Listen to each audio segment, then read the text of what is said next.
afternoon and welcome to Kurt. My name is Kurt, and today we welcome in our distinguished guest from the field of environmental science. Welcome, Andrew. Thank you, Kurt. It's always a pleasure. So, Andrew, I hear you recently published a paper discussing something called hexachlorocyclopentadiene. Wow, that's a big word. Please elaborate. Thanks, Kurt. Hexachlorocyclopentadiene is a base chemical used in one of two ways. The first one is that it is used in a number of pesticides, including chlordane, which is a pesticide that was primarily used in corn crops until 1988. Along with chlordane, it can also be found in the toxic pesticides hypochlor, aldrin, didrin, and endrin. The second use is as an ingredient in flame retardants, but this is much less widespread and harmful than its pesticide counterpart. You said that it is a chemical. For the viewers, what is the chemical makeup of hexachlorocyclopentadiene? Well, hexachlorocyclopentadiene is a chemical compound of carbon and chlorine. Hexachlorocyclopentadiene is considered an organochloride due to having at least one covalently bonded atom of chlorine in its chemical makeup. This is a common trend for pesticides. It is also a base for multiple pesticides classified as persistent organic pollutants, or POPs. Riveting stuff. Now, we all know that hexachlorocyclopentadiene is a very dangerous toxin, but is any information known about how dangerous it truly is to humans or animals? Well, Kurt, yes there is. The lethal dose, 50 or LD50 as it is known, is 50 to 500 milligrams for humans, while the LD50 for small rodents is between 420 milligrams to 620 milligrams.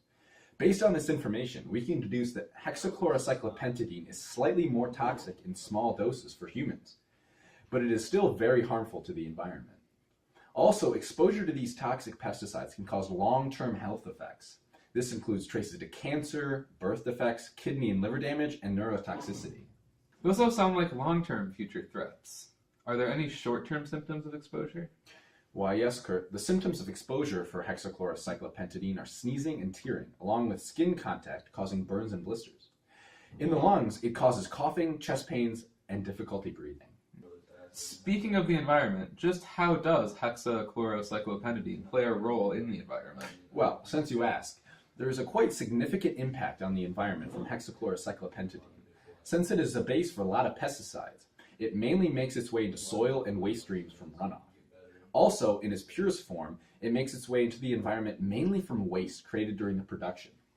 Once hexachlorocyclopentadiene is in the environment, it does not stay there for very long, though, as it quickly dissipates once it makes contact with the sun. You say that it does not spend a very long time in the environment, but while it is in the environment, does it have any negative effects? Well, of course, Kurt. While it's in the environment, the toxin wreaks havoc on flora and fauna.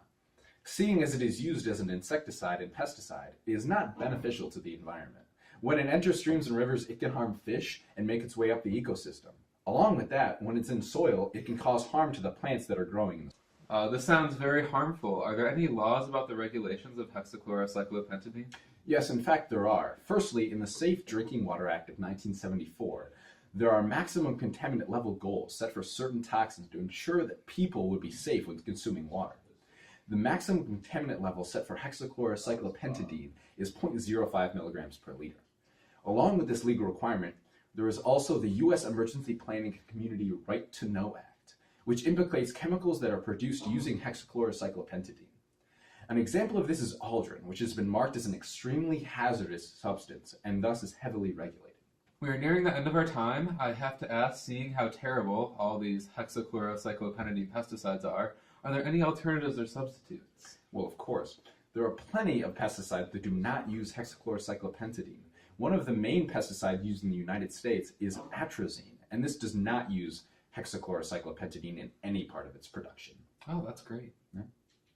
And that is the end of our time today. Thank you to our guest, Andrew. Anytime. For talking about hexachlorocyclopentadiene. And as that segment is over, that is also the end of Kurt. As always, I am Kurt. See you next time.